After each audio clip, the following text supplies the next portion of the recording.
Olá, boa noite. O É Notícia entrevista hoje o deputado federal Eduardo Bolsonaro, do PSL de São Paulo. Terceiro filho do presidente Jair Bolsonaro, ele teve mais de 1.800.000 votos e foi o deputado federal mais votado da história do país. É policial federal também e está no seu segundo mandato. Seja muito bem-vindo, deputado. Tudo bem, Amanda. Obrigado pelo espaço. Certamente vai ser um bom bate-papo que a gente vai ter aqui. Vamos sim, aliás, acho que é a primeira entrevista de fôlego longa para a televisão que o senhor dá depois de tomar posse, né? Sim. De assumir o mandato. Olha a responsabilidade da Rede TV, hein? Olha a responsabilidade de nós dois. Temos muito que informar os telespectadores e internautas. Deputado, gostaria de começar essa entrevista perguntando um pouquinho da saúde do seu pai. Como ele está e qual a expectativa de alta? A medicina não é exata, né, Amanda? Então é aquele negócio, os próprios médicos preferem não estipular mais ou menos a data de uma alta, porque se falarem, por exemplo, que ele vai ter alta amanhã e ele não tiver, começam as especulações, tem gente que aproveita a situação para colocar boato, principalmente nas redes sociais, mas eu acredito que nos próximos dias, aí, talvez depois de amanhã, ele já tenha alta. Essa semana ainda, volta a Brasília. A recuperação dele tem sido muito boa, né? Como ele foi atleta do Exército durante muito tempo, ele não bebe, não fuma, não é hipertenso, não tem diabetes. Isso aí é o que ajudou muito na cirurgia a reduzir os riscos, inclusive do pós-operatório. Então, acredito que daqui a pouco ele esteja liberado. E eu acho até que os médicos estão deixando ele no hospital, porque já conhecem o Jair Bolsonaro. Se deixar ele voltar para Brasília, no dia seguinte ele vai querer trabalhar de 6 da manhã até meia-noite, porque ele é workaholic. Então é melhor deixar o paciente desobediente sob ali a visão dos médicos. Mas mesmo dentro do hospital lá, ele segue trabalhando. Quem acompanha nas redes sociais está vendo que ele está retomando ali as audiências, como inícios, despachos, etc. Ele está lá no hospital, mas ele está de olho em tudo que está acontecendo aqui fora. Deputado, vou fazer uma pergunta que eu fiz ao seu irmão, também em entrevista ao É Notícia, em dezembro, ao Flávio. Com o senhor deputado federal mais votado da história, mais de 1.800.000 votos, Carlos vereador, Flávio senador e seu pai naturalmente presidente da República, a família Bolsonaro está no poder. Muitos se referem a vocês como clã Bolsonaro. É mais comum ver isso em estados, né? Aquelas oligarquias da política, que tem o filho, o neto, todo mundo no poder estadual, mas não no governo central. Como é para o senhor ter a família Bolsonaro no poder? O que significa essa chegada da família Bolsonaro ao poder? Olha, primeiro, eu vejo uma expectativa muito grande do público, né? As ruas deram um recado muito claro, não só com a minha eleição, mas pode ver, a Janaína Pascoal também, que é a deputada mais votada da história do país, que ela fez mais de 2 milhões de votos como estadual, né? Eu tive um pouco mais de 1.800.000 como federal. Isso daí demonstra um recado, a renovação de quase 50% da Câmara. Isso mostra como que as pessoas elas estão saturadas com a questão da velha política, tomar lá da cá. Então, acho que tem uma esperança muito grande no Brasil e nós temos uma responsabilidade muito grande que se o governo do Jair Bolsonaro falhar, eu não sei o que será do Brasil depois, né, daqui em diante. Fala-se até num retorno do PT e aí realmente seria levar o Brasil para um caminho a passos largos, uma situação parecida com a Venezuela. Então, a nossa expectativa é muito grande, mas graças a Deus, a gente também, Amanda, tem muito apoio. Você fala com a classe do empresariado, os empreendedores que geram empregos, os trabalhadores, enfim, as pessoas depositam esperança que realmente a gente consiga resgatar o Brasil e colocar ele no seu lugar. Porque ninguém entende como é que um país com tantas potências como nós, a gente tem em torno de 13 milhões de desempregados e no exterior a nossa imagem é o quê? É só de escândalo de corrupção. Então essa é a nossa missão, é resgatar o Brasil. Há muitas críticas às supostas interferências sua e dos seus irmãos na política, no dia a dia do governo Bolsonaro, nos ministérios, e algumas dessas críticas vêm, inclusive, de dentro do próprio governo, né? O senhor, por exemplo, viajou para os Estados Unidos em dezembro, antes mesmo do chanceler Ernesto Araújo tomar posse. O senhor teve peso na indicação dele para o posto das relações exteriores, o senhor continua em contato com a administração Trump, também com a oposição na Venezuela. Qual o limite para essa interferência sua e dos seus irmãos da família Bolsonaro no governo federal? A esmagadora maioria disso, Amanda, me permita ser sincero, é tudo implantado. É tudo esfera de cogitação, intriga. Às vezes eu vejo uma notinha falando, filhos de Bolsonaro são rechaçados pelos generais. Aí a gente vai lá, general Heleno, bom dia, tudo bem com o senhor aí? Como é que está aquela sua... Opa, Santos Cruz, ou Floriano Peixoto, ou Mourão, e está tudo na perfeita normalidade. Mas tentam apresentar à sociedade que a gente está em conflito. o que é uma mentira. Mas vocês são uma família muito próxima, clânica. Sim. Vocês têm influência nas decisões do seu pai, do presidente Bolsonaro. A decisão do presidente, a última palavra é do presidente. Mas ele ouve vocês. Sim, ele ouve todas as pessoas que estão próximas dele, né? Eu vejo isso muito mais como um benefício. Você quer alguém mais fiel do que o filho para te reportar o que está acontecendo dentro do Congresso, ou do Flávio, o que está acontecendo dentro do Senado? E outra questão, retornando um pouquinho para a pauta internacional. Quando eu ia ao exterior, depois que o embaixador Ernesto Araújo foi nomeado para ser ministro das Relações Exteriores, tudo que eu fazia era em contato com ele. Então, na verdade, eu não estava atrapalhando ou atropelando o ministro, eu estou pavimentando o caminho para eles. E sempre quando há alguma coisa a ser discutida, a gente discute internamente, sem problema nenhum. Agora, quase tudo tem convergência. O que eu fui fazer no exterior? Eu fui mandar um recado que houve uma mudança grande no Brasil para que os investidores voltassem a olhar o Brasil com bons olhos e não com os olhos de quem acha que ali só tem corrupto, que na verdade ocorreu uma grande mudança no governo. Então isso daí se traduz para a sociedade em ganhos, através de novas empresas, mais empregos, maior arrecadação do governo, o que pode exigir uma reforma da Previdência um pouco mais tranquila, por exemplo. É isso daí que a gente trabalha. Normalmente, quando se pensa no governo, né, os analistas fazem a seguinte divisão. Tem o núcleo militar, o núcleo econômico do Paulo Guedes, o núcleo do superministro da Segurança, Sérgio Moro, e da Justiça, dos militares e da família Bolsonaro. Normalmente, na sua visão, essa divisão, essa maneira, essa forma de olhar o governo Bolsonaro está equivocado no que diz respeito à sua família? Eu acho que sim, Amanda. Você pode até analisar dessa maneira, mas querer colocar como sendo um grupo à parte, como nós estivéssemos medindo o poder, isso de maneira nenhuma. É que normalmente associam vocês à ala mais ideológica do governo, na indicação de ministros como da Educação, Ricardo Vélez, ou então o próprio chanceler Ernesto Araújo. Da proximidade com o Olavo de Carvalho, né? Eu digo sempre isso nas redes sociais. Hoje em dia nós temos um presidente e uma bancada do PSL de 52 deputados, a gente deve isso ao Olavo de Carvalho, que abriu o caminho, começou a abrir os olhos da sociedade com relação ao que era o PT e os perigos que vinha dessa política da esquerda. Mas o senhor não acha que esse processo vem desde 2013, com as manifestações de rua, depois foi Eu acho que vem muito antes disso, Amanda. Se você pegar os vídeos antigos do Olavo de Carvalho, nos anos 80 ou 90, ele já falava o que ia acontecer no futuro do Brasil. Falando o pessoal militar que ficaria subordinado a um governo de esquerda, e você vai vendo, ano após ano, acabando com o Ministério das Forças, criando o Ministério da Defesa, depois colocando comunistas nesses ministérios, o sucateamento das Forças Armadas. Isso daí é só um exemplo do que o Olavo de Carvalho falava lá atrás. Então, a partir do momento que vão se concretizando as suas previsões, ele vai ganhando muita credibilidade. E se você quiser antever um pouquinho do futuro e não dar muitas caneladas, é bom você ouvir o Olavo de Carvalho. Eu sei que ele tem um jeito dele, às vezes ele é rude, às vezes ele fala palavrão, mas pode ter certeza que é com a melhor das intenções. Vocês são amigos? O senhor tem um contato, uma relação direta com ele? Como é o contato de vocês? Eu tenho mais contato até com a esposa dele, com a Roxane. A gente fala por WhatsApp, mas sempre que eu tenho espaço na agenda, que eu vou nos Estados Unidos, quando eu posso, eu faço uma visita lá para bater um papo com ele. Mas não é um contato diário de WhatsApp aqui do Brasil, ele não me telefona. E, Eduardo, olha, aconteceu isso, olha aquela declaração. Sugiro isso, não existe. Não é diretamente assim, não. E tudo que ele trabalha pensando no Brasil. Ele não trabalha pensando em cargo e nem em fama ou se dá bem, até porque ele já leva uma vida tranquila lá nos Estados Unidos.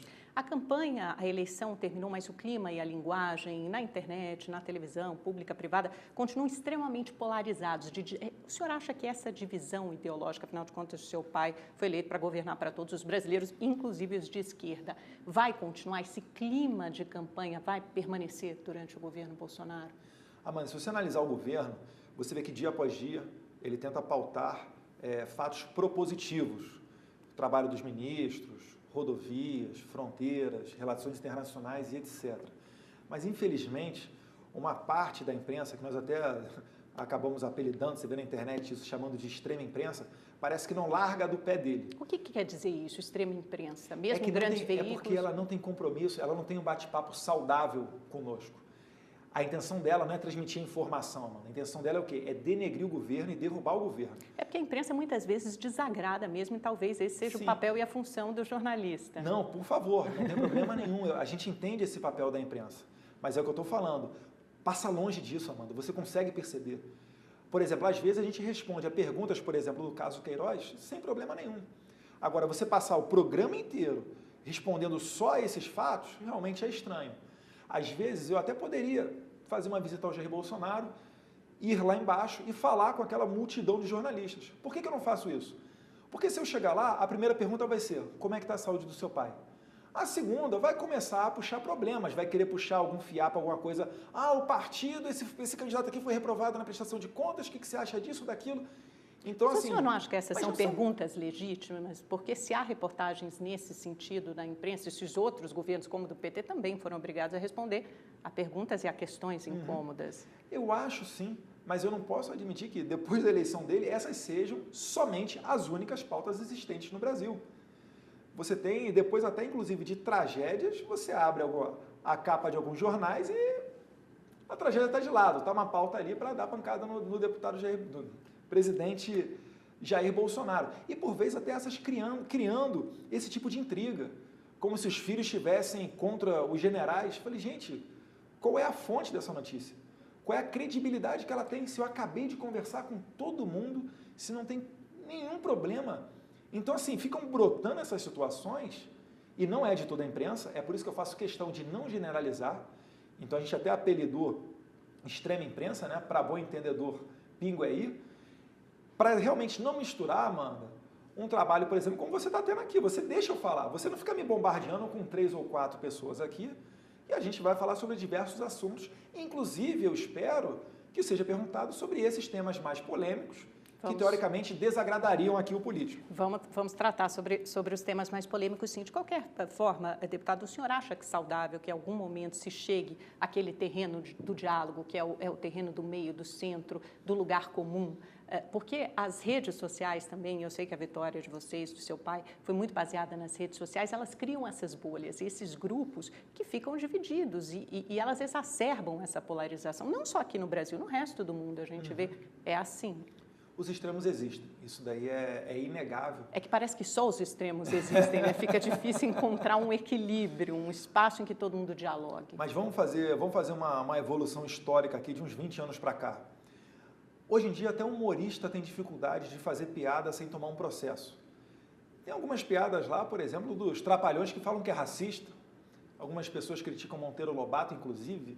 Enfim, é um negócio horrível. Mas por que a gente chegou nesse ponto de ser difícil até do humorista fazer piada sem tomar processo ou sem sofrer uma vigilância do politicamente correto? É porque no Brasil não se discute mais ideias. Por exemplo, você é contra as cotas raciais, você é racista. Você é contra o kit gay, você é homofóbico. E aí, Amanda, não tem como, por exemplo, eu discutir de maneira honesta com uma pessoa que se propõe a fazer isso. O senhor acha que a gente vive sob a égide do politicamente correto? Do politicamente correto, isso leva à polarização. Quando a pessoa fala que eu sou nazista, a última coisa que eu estou preocupado em falar para ela ou provar para ela é que eu não sou nazista. Porque não adianta, eu sempre vou ficar o quê? Na posição de defesa, posição de réu. E não adianta eu ficar me explicando, porque ele não está preocupado, ele não está com a cabeça aberta para que eu prove a ele que eu não sou nazista. Ele quer me atacar. Então, quando ele fala que eu sou nazista, eu tenho que falar uma coisa dele ao quadrado, para que ele fique se explicando. Mas isso só exacerba essa polarização, essa divisão. Mas aí não parte de mim o ataque. Eu converso com pessoas do PT, do PCdoB, de todos os partidos, sem problema nenhum. Ainda mais agora na posição que nós estamos. Que é de governo, agora, a posição do será poder. que eles estão dispostos a fazer um diálogo saudável? Quem me conhece dentro da Câmara sabe que eu falo... O senhor estenderia, então, sua mão para a esquerda para fazer um diálogo saudável e para pensar num país, em propostas? Eu acho que dá para você, em alguns pontos, não são em todos, obviamente, né, chegar no meio termo. Em outros não tem como. Reconhecer o MST como um movimento justo que busca uma reforma agrária. Não é. É um movimento que visa ali fazer um exército de esquerda. Tanto que depois mas existe uma concentração de terras muito grande no Brasil. Sim, mas esse depois é um de 13 problema. anos de PT, que sempre falou que defendia o sem terra, o que aconteceu? O movimento foi fortalecido.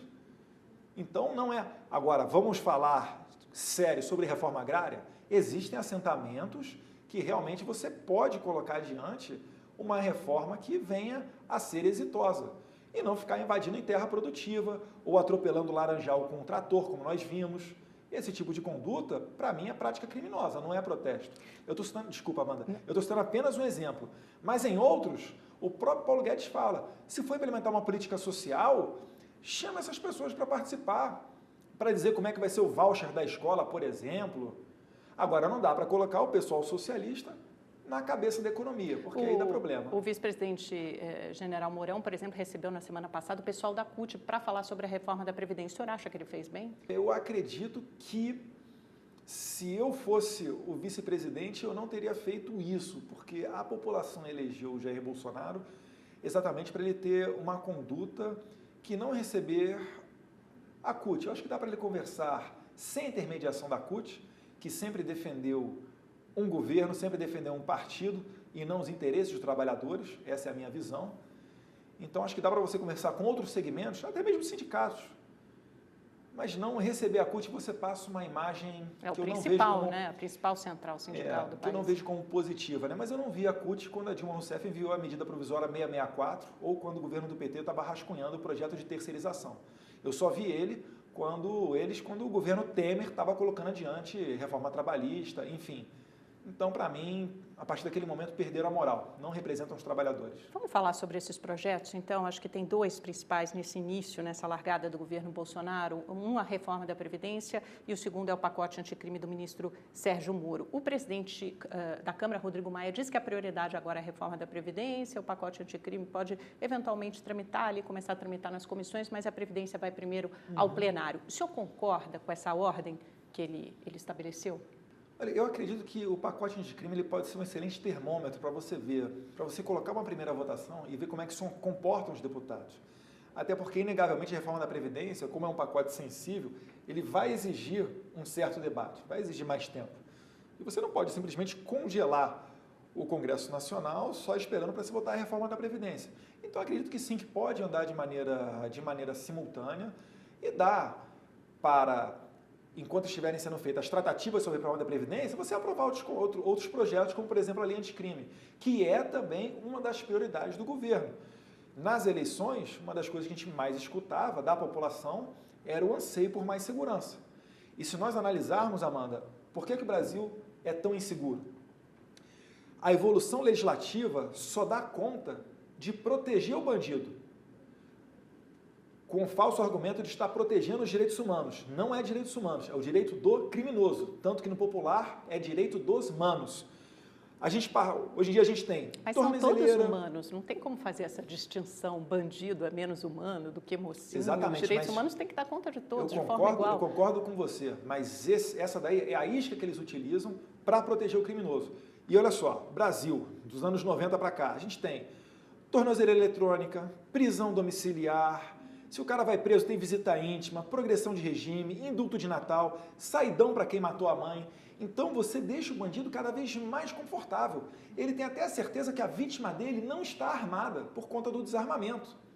Então é óbvio, quando com um ambiente mais tranquilo, o bandido ele delinque mais. Ele é uma pessoa igual a mim e você, Amanda. Ele pensa antes de cometer o crime dele, a chance dele ser preso e como é que vai ser a vida na prisão.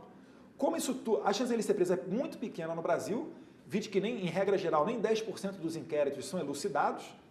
E uma vez na cadeia, ele tem uma vida muito confortável, com visita íntima, progressão e etc., advogado de graça dos direitos humanos, enfim. Mas não falta trabalhar esse primeiro ponto que o senhor citou no pacote anticrime? São menos de 10% dos casos das investigações são elucidadas? Não é aí que deve se concentrar? O mais comum que nós vemos quando a gente vê programas policiais e a polícia prende um bandido, é ela prendendo pela 20ª vez aquele bandido, e uma ficha corrida que mais parece o Velho Testamento.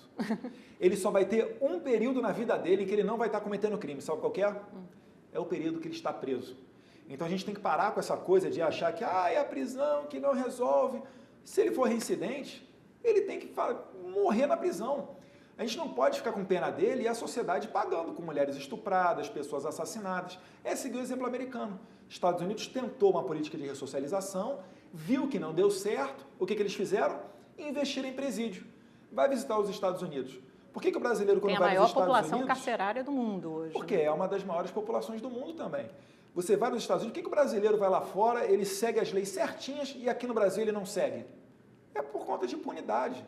A gente tem sim que ter uma lei muito mais punitiva, acabando com a impunidade, botando aquele cara que merece na cadeia, do que simplesmente ter peninha, achando que isso aí é motivo de nobre ou de honra. Mas esse problema carcerário é importante, né? E talvez o pacote não enderece esse problema da forma mais apropriada, talvez com a construção de mais presídios, porque ele endurece a legislação, né? Dá conta de que a progressão de pena seja mais dura, por exemplo, ou de que ele comece a cumprir a pena de forma mais rápida e efetiva, e isso é bem recebido, mas, por outro lado, gera superpopulação carcerária, que já é superlotação carcerária, que já é um problema crônico do Brasil. E aí você tem duas questões. Tem a questão dos direitos humanos, as pessoas vivem amontoadas, vivendo em condições horrorosas lá dentro, e também tem a questão de que é dentro das prisões que se formam as organizações criminosas, as facções criminosas, elas se fortalecem e arregimentam seus soldados dentro das prisões. Como resolver esse problema, então, deputado? Construindo mais presídios. Quando eu vejo um presídio Mas tem dinheiro, tem investimento para isso? Porque todo dinheiro. mundo fala e é uma das coisas mais impopulares. Ninguém quer um presídio do lado, né, na sua cidade. Só para arranjar o terreno para construir um presídio já é... Constrói no meio da Amazônia, constrói no meio da Ilha Grande. Isso daí não é o maior dos problemas. É óbvio, né? Nenhum prefeito quer um presídio no seu município, mas o Brasil tem muitos lugares isolados que dá para você construir sim. O presidente Temer, uma das coisas boas que ele fez foi, ele abriu um fundo penitenciário nacional para que os estados pudessem lançar a mão desse dinheiro para construir e reformar presídios. Mas esse dinheiro foi pouco usado, se não me engano, não foi? Não foi nem 5% utilizado. Pois é. Então falta o quê? Falta uma vontade política. É porque, para as pessoas que são partidárias... Porque isso não dá voto, né? Construir também, prisão. Para as pessoas que são partidárias dessa política de direitos humanos, que eu digo até que é uma visão deturpada de direitos humanos, para eles servem um presídio superlotado, porque dá argumentos para eles desencarcerarem os criminosos. Se você não tiver uma superlotação, eles vão perder boa parte do argumento deles. Então, certamente, o ministro Sérgio Moro, ele está atento a essa questão penitenciária. Nós tivemos na última legislatura uma CPI do sistema prisional, que foi comandada pelo deputado Alberto Fraga, e eu acredito que agora, tendo um governo independente, com dinheiro em caixa no Fundo Penitenciário Nacional, a gente venha construir presídios, tendo por objetivo dois principais. O primeiro, é como você disse, Amanda, é não permitir que se crie um ambiente onde o crime organizado domine os presídios e dali ele consiga fazer até mais renda.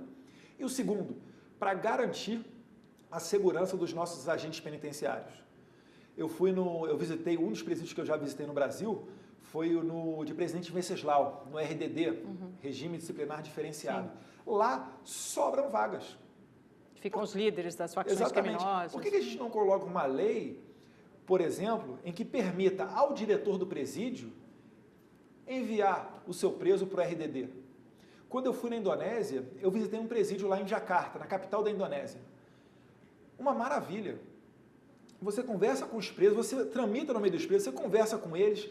Mas aí você tem leis bem mais duras e penas bem mais duras, né? Obrigado, até pena de morte. Obrigado, Amanda. Você está apoiando a minha ideia. Não estou apoiando, eu estou perguntando, eu estou questionando. O senhor defende a pena de morte? A depender de mim, sim. A gente sabe que está na cláusula, é uma cláusula pétrea, né? Isso não está em debate hoje em dia, mas a minha visão própria, eu, Eduardo Bolsonaro, eu defenderia para determinados crimes que para mim não tem qualquer justificativa, como por exemplo o estupro ou um sequestro com resultado morte. Mas deixa eu retornar rapidinho, Amanda, só para a questão do presídio na Indonésia.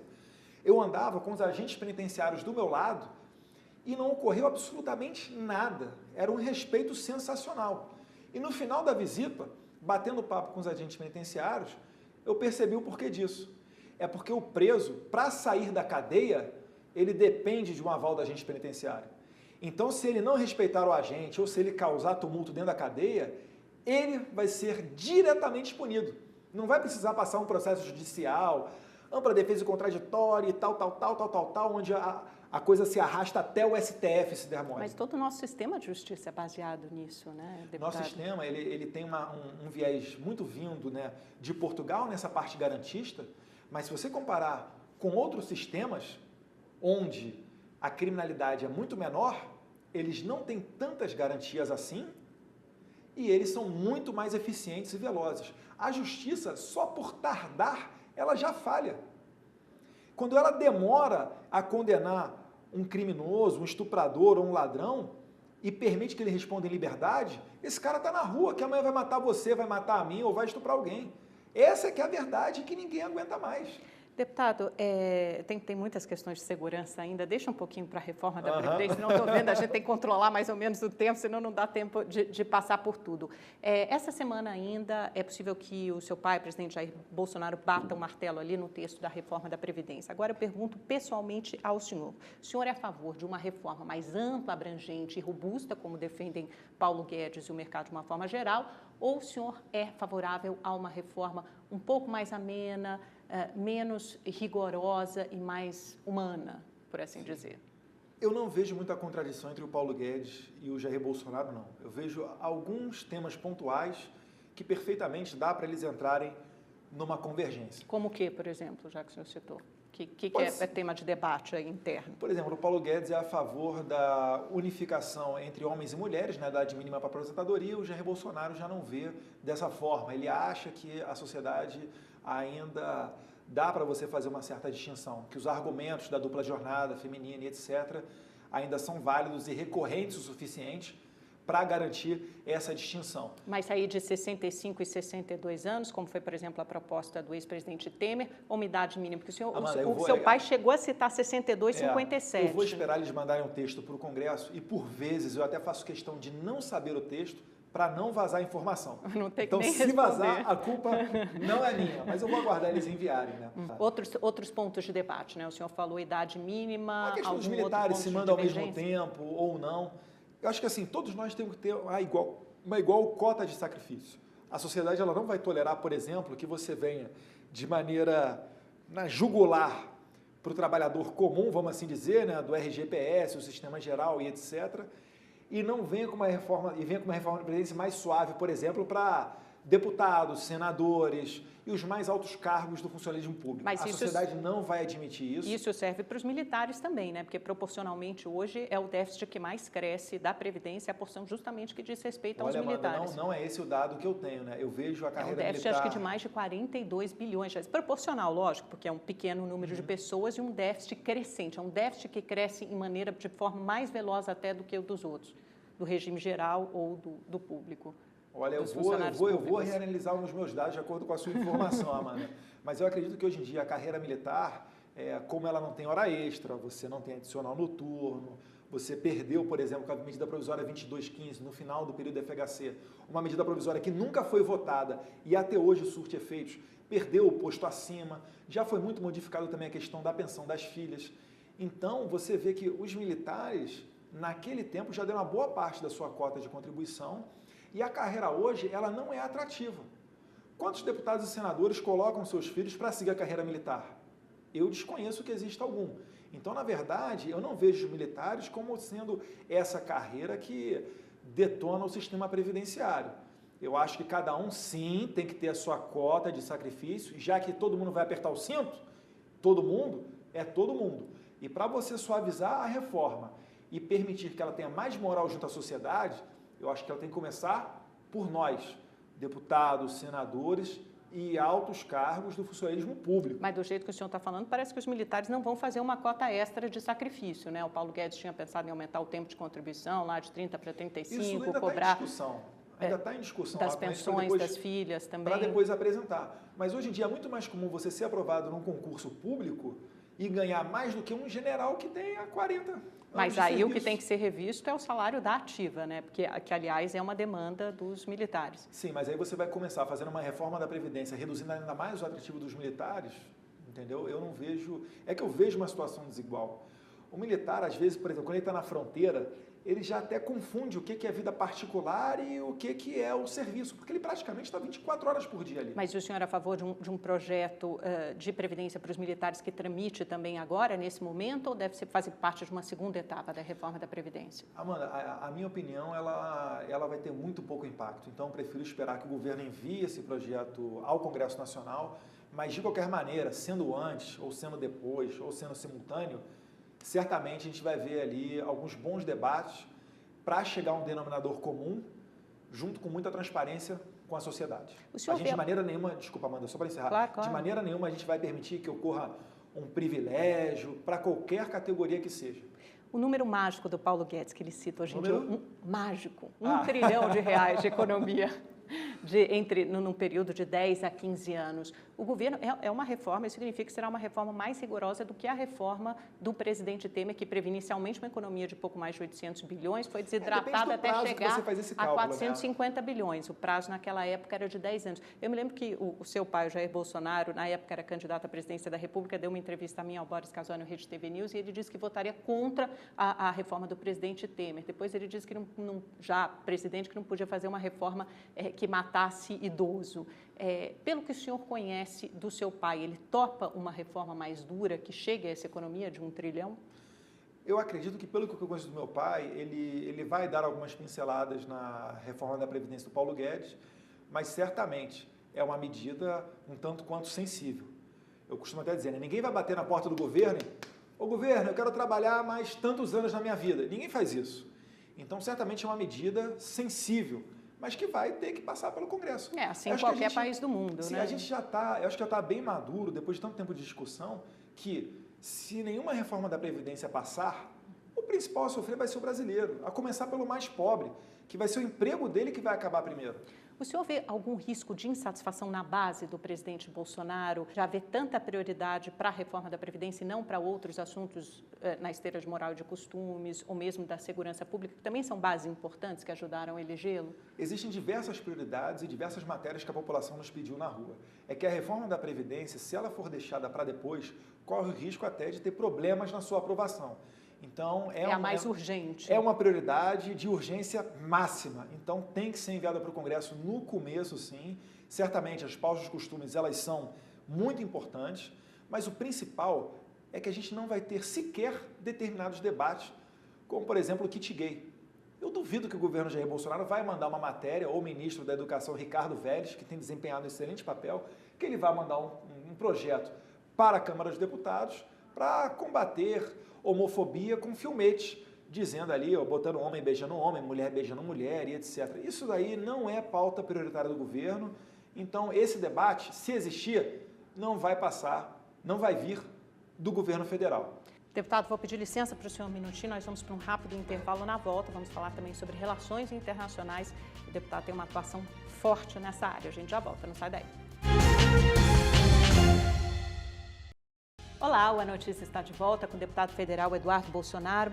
Deputado, o general Mourão foi criticado recentemente, vice-presidente, enquanto ele assumia o cargo, o seu pai estava afastado no hospital, por duas pessoas próximas ao senhor. O Steve Bannon, que disse que o Mourão não é muito útil, é desagradável, ele é próximo, foi estrategista da campanha do Trump, né, o Bannon. Ele disse que o Mourão não é muito útil, é desagradável e pisa fora da linha. E também pelo guru ideológico de vocês, o Olavo de Carvalho, que falou que o Mourão é, entre aspas, uma vergonha para o Brasil.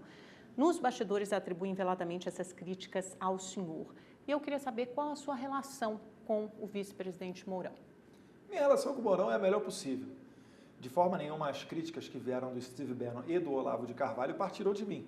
Elas partiram de uma declaração pública do próprio vice-presidente, em que ele expressou uma opinião individual dele sobre o aborto.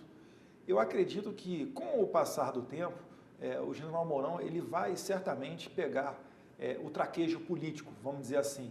Ele é uma pessoa extremamente inteligente, ele fala de qualquer assunto, e uma das coisas que certamente ele não é desonesto e desleal.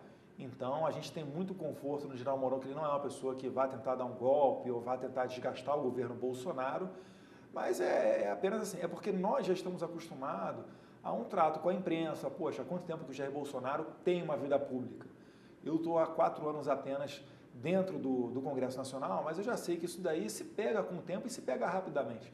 Eu acho que mais cedo ou mais tarde o Mourão ele vai acabar com qualquer tipo de ruído na comunicação e vai ser um grande vice-presidente, pode ter certeza disso. Mas ele tem sido muito afável com a imprensa, tem concedido várias entrevistas e tem tentado se contrapor ao seu pai em muitos momentos com opiniões contundentes, como na ampliação dos casos em que o aborto seria permitido. Foi, por exemplo, uma das opiniões dele. Ele falou que se o Lula saísse para ir ao velório do irmão seria uma questão humanitária. No próprio Jean Willis, que ele disse que era um atentado à democracia, as ameaças que faziam o deputado, ele teve que abandonar o mandato e mudar de país. O senhor acha que o general Mourão se aproveita disso, como os críticos dizem, para fazer um contraponto ao Jair Bolsonaro? Eu acho, Ana, que são, como eu disse, são opiniões individuais dele, né?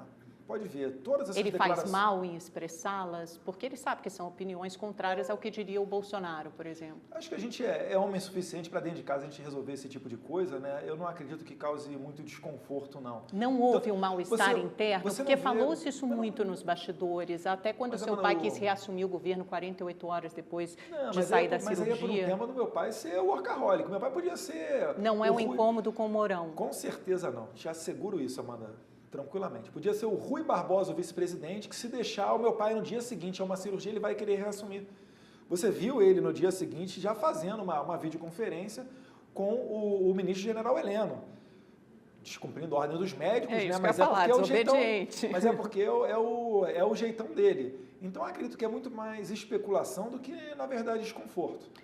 Deputado, o seu pai gravou um vídeo no hospital pedindo uma solução para a investigação do caso da facada dele. Ele diz o seguinte, que ele espera que a querida PF tenha uma solução para o nosso caso nas próximas semanas. O senhor também tweetou recentemente que já se passaram 5 meses. A facada sabemos quem deu, foi um ex-integrante do PSOL, mas quem tentou matar Bolsonaro e colocou essa pergunta. Há 2 inquéritos sobre o caso. O primeiro já concluiu que o Adélio Bispo agiu sozinho, a motivação foi política, foi por ódio político, e o segundo sobre quem financiou a defesa do Adélio ainda está em andamento, foi prorrogado por mais 90 dias.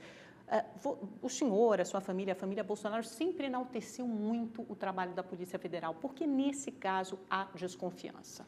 Na verdade não é desconfiança, é porque os indícios que rodeiam esse caso, como por exemplo, o Adélio ter ido em Santa Catarina, no mesmo clube de tiro que eu e o Carlos frequentamos, quanto tempo que ele ficou hospedado num hotel, ele ter cartão de crédito internacional. Então, esses indícios nos levam a crer que existam mais pessoas por trás desse lobo solitário. Mas o senhor acha que a PF já não teria chegado a esses... Se houvesse um mandante do assassinato, da tentativa de assassinato do seu pai? Mas é isso que a gente está pedindo à Polícia Federal. A gente está pedindo o quê? É uma solução do caso, a gente está pedindo notoriedade para que não se deixe cair no esquecimento.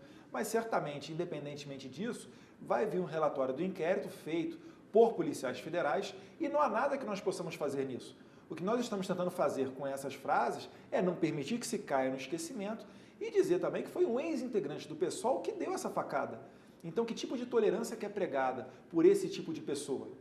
Porque eles sempre posam como pacifistas, defensores da paz, querem pegar essa bandeira, quando, por outro lado, eles tentam assassinar um presidenciável.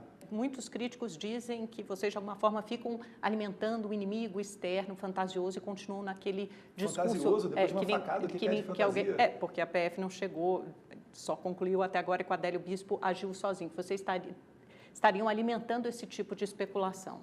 Será que eles falam essa mesma coisa das pessoas que abordam o caso da Marielle Franco? Certamente esse é um outro caso que nunca foi elucidado até hoje, né, deputado? Sim. É grave? Também, ninguém defende a morte de quem quer que seja, quanto mais uma figura pública. Tem que ser elucidado. Deputado, falando um pouquinho sobre política externa, o governo Bolsonaro já deixou muito clara essa aproximação, né, aproximação com os Estados Unidos, isso vem acontecendo, o senhor, inclusive, é um dos porta-vozes disso. Mas, até agora, o que tem acontecido, principalmente um alinhamento automático com essa decisão, essa promessa de transferir a Embaixada em Israel de Tel Aviv para Jerusalém, também até essa possibilidade que surgiu de instalar uma base americana no Brasil, depois disso foi refutado até pelos militares. O senhor não teme que isso cause um desgaste na relação com outros países que também são amigos do Brasil, como, por exemplo, as nações árabes ou então a própria China, nosso principal parceiro comercial? Está previsto em nossa Constituição, Amanda, o respeito à soberania dos outros povos. Por que a capital dos Estados Unidos é em Washington? Porque o governo norte-americano assim decidiu. Por que a gente não vai dar esse mesmo tratamento respeitoso para Israel? Porque existe uma disputa por Jerusalém, né, pela capital, pela ocidental e oriental, pelos palestinos e israelenses. A parte em que está em discussão de Jerusalém não é a parte onde a gente quer mover a embaixada. A embaixada que a gente quer colocar brasileira é na parte de Jerusalém, onde não existe a discussão. É onde estão as outras embaixadas também. Mas aí a única é a dos Estados Unidos, né? Mas é de um grande país. Guatemala, Paraguai colocou, depois suspendeu. Mas eu acho que se o Brasil conseguir fazer essa transferência tendo êxito, eu acho que pode servir de exemplo para que outros países da região também venham a seguir o exemplo do Brasil. A intenção é liderar esse processo na América Latina. Sim, exatamente. Até porque o Brasil não pode ser mais esse anão diplomático. O Brasil não pode ficar com medo de ataque terrorista e baixando a cabeça. Mas aí você corre o risco de comprar briga com outros países. Por exemplo, a Arábia Saudita suspendeu a importação de 5 frigoríficos, é a maior compradora mundial de carne de frango. Por conta disso. Os 2 maiores fornecedores de carne de frango, por exemplo, são Austrália e Brasil. Os 2 sinalizando que já vão fazer essa transferência da embaixada. Ou seja, esse é o pano de fundo, né? Aí fica claro que essa transferência... Eu acredito o seguinte, os povos árabes, no final do dia, eles vão querer apenas fazer comércio com o Brasil. É óbvio, eles podem fazer uma censura. O que eu estou querendo dizer, Amanda? Naquela região do Oriente Médio, as relações já mudaram muito. Israel não é mais visto como o inimigo de todos eles. Israel tem uma proximidade muito grande, ainda que não publicamente, mas Israel tem uma proximidade muito grande com esses povos, com os povos vizinhos. E a gente vai dar passos nesse sentido, porque esse é o sentido da paz naquela região, é respeitar as democracias. A transferência da embaixada ainda está sob discussão ou já é uma decisão tomada pelo presidente Bolsonaro? Pelo que eu sinto do presidente e pela conversa que eu acompanhei dele com o premier israelense Benjamin Netanyahu, que inclusive veio na posse do Jair Bolsonaro. Sim. A primeira visita de um chefe de Estado de Israel, desde que foi criado o Estado de Israel, ao Brasil.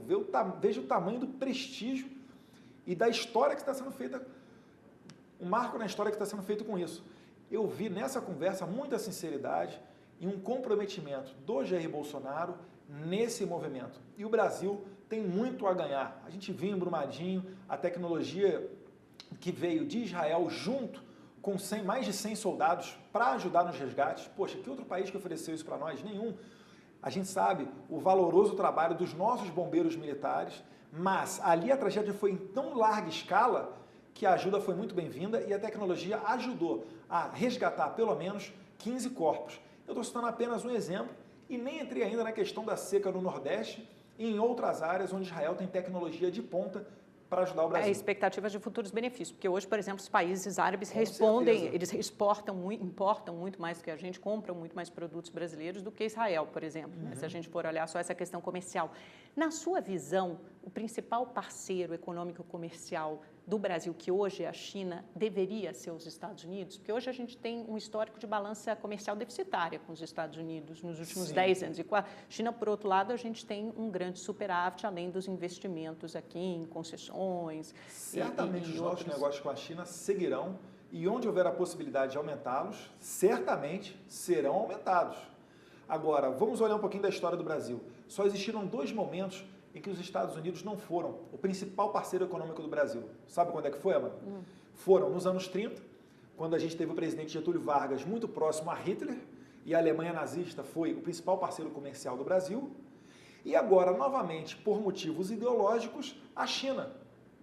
Então, eu acredito que se você jogar o jogo com as regras do livre mercado, naturalmente os Estados Unidos vão voltar a ser o principal parceiro econômico do Brasil.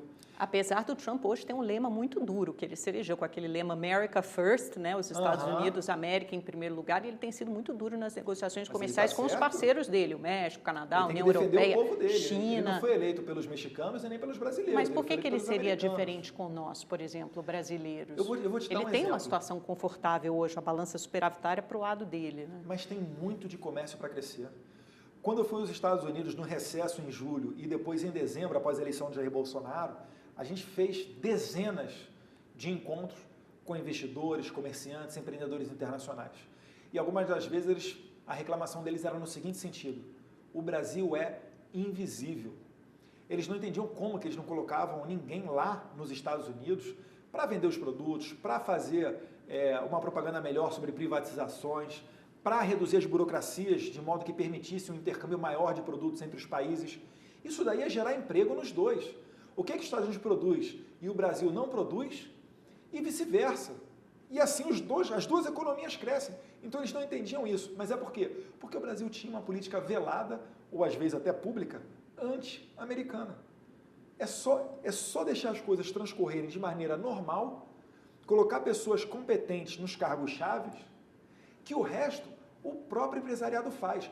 Onde o empreendedor vê uma oportunidade, ele vai ali. Não precisa nem do governo fazer esforço, não. Naturalmente, ele vai ali e vai aumentar essa troca de produtos, que no final vai se traduzir em mais emprego no Brasil e mais arrecadação para os cofres do governo. O Ministério Público do Rio investiga uma movimentação financeira considerada atípica de um ex-assessor legislativo, ex-motorista do seu irmão Flávio Bolsonaro, Fabrício de Queiroz, movimentou no espaço de um ano um pouco mais de R$1 milhão, em 3 anos foram R$7 milhões, e vários funcionários do gabinete do Flávio Bolsonaro fizeram depósitos próximos à data do pagamento nas contas do Fabrício Queiroz. Né? Depois foi identificado um depósito do próprio Flávio Bolsonaro, ele fez 48 depósitos de R$2 mil na conta dele num espaço de 5 dias. Né? Ele deu algumas entrevistas explicando isso, inclusive ao Boris Casoy.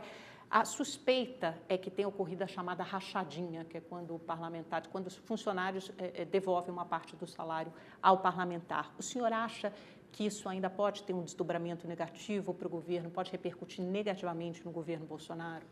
Amanda, a gente está falando de um ex-assessor de um filho do Bolsonaro. Então, acredito que isso daí não macula a imagem do presidente e tampouco as medidas que o governo vai traçar. Agora, com relação a isso, cabem explicações do próprio ex-assessor do Flávio Bolsonaro. Agora, vamos ser sinceros aqui. Dinheiro de qualquer coisa ilícita não tramita em conta bancária.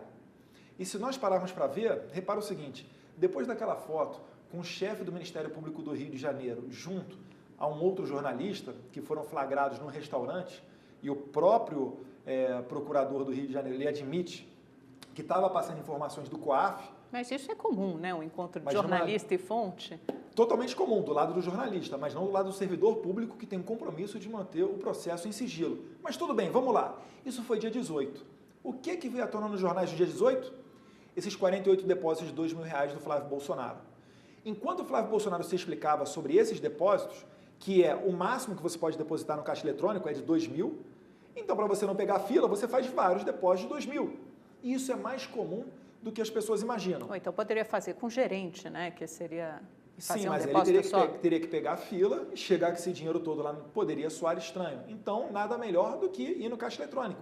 Não cometeu nada de ilegal, tudo na conta dele, tudo declarado. Inclusive, ele até falou que foi referente à compra de um apartamento, deu o nome do comprador e quando a imprensa foi em cima do comprador, ele confirmou. Não, eu fiz os depósitos, está aqui no papel bonitinho, em torno de R$100 mil. Enquanto ele estava se explicando disso, o que estava ocorrendo no dia seguinte, quando ele estava se explicando? Uma outra denúncia falando que, olha, agora ele recebeu R$1 milhão título da Caixa. Porque, Amanda, não importa a notícia, se você botar R$1 milhão, político, investigação, acabou, você já tá na lona.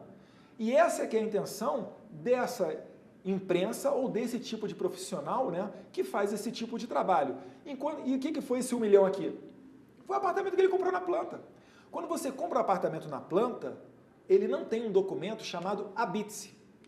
O que o Flávio Bolsonaro fez? Ele teve que financiar com uma financiadora e depois que saiu o habite-se, aí ele pode fazer como todo brasileiro, que financia o seu apartamento na Caixa Econômica Federal, que tem juros e condições melhores. Ele transferiu esse crédito de R$1 milhão para a Caixa. Esse foi o tal título. Será que as pessoas que estão na investigação ou o próprio jornalista não tem noção disso? É querer dizer que eu sou ingênuo, né? Para acreditar que o jornalista não saiba disso, pelo amor de Deus. E lança na matéria como se fosse o maior escândalo do mundo. E depois isso aí vai reverberando. Então, fica complicado, a gente aguarda as investigações sem problema nenhum. Eu estou bem tranquilo, o Flávio está bem tranquilo, o presidente está todo mundo tranquilo. Eu até acredito que se fosse uma pessoa comum, digamos assim, se não fosse o filho do presidente, esse caso já estaria arquivado. Deputado, vamos para o nosso pinga-fogo, última parte da nossa entrevista. Escola sem partido. Essencial. Porte de armas. Em breve. Imprensa. Livre, sempre saudável a democracia. Supremo Tribunal Federal. Resgatando a credibilidade. Donald Trump. Exemplo. Olavo de Carvalho. Ídolo. Estados Unidos. Grande país do mundo ocidental. China. Potência do mundo oriental. João Dória. Bom governador. General Hamilton Mourão. Bom vice-presidente. Falta só um pouquinho mais, como eu disse, traquejo político, mas uma pessoa honesta e leal. Lula. Preso. Esquerda. Atraso. Bolsonaro? Jair Presidente. Bolsonaro. Um sonho. Agora você me pegou, hein? Todo mundo tem um sonho, ou então vários. Porque a gente, na posição que a gente está, a gente tem que. Pode ser na tem que política, tomar pode ser na cuidado. vida pessoal, pode ser uma coisa simples. Surfar ondas gigantes com Gabriel Medina. Ó. Uma música. Olha, uma música bacana. Eu vou colocar qualquer uma do Zé Neto e Cristiano, que eu tenho ouvido muito aí, o sertanejo. Um livro. O mínimo que você precisa saber para não ser um idiota. Eduardo Bolsonaro. Aprendendo muito na política. Muito obrigada, deputado. Foi um prazer conversar com o senhor. Obrigado, Amanda. Até a próxima, se Deus quiser. Um abraço. Volte Fiquem com sempre. Deus. A imprensa Obrigado. nem foi tão assustadora assim. Nada. Obrigada a você também pela sua companhia, pela sua audiência. A gente se encontra na terça-feira que vem. Boa noite, boa semana. Tchau, tchau.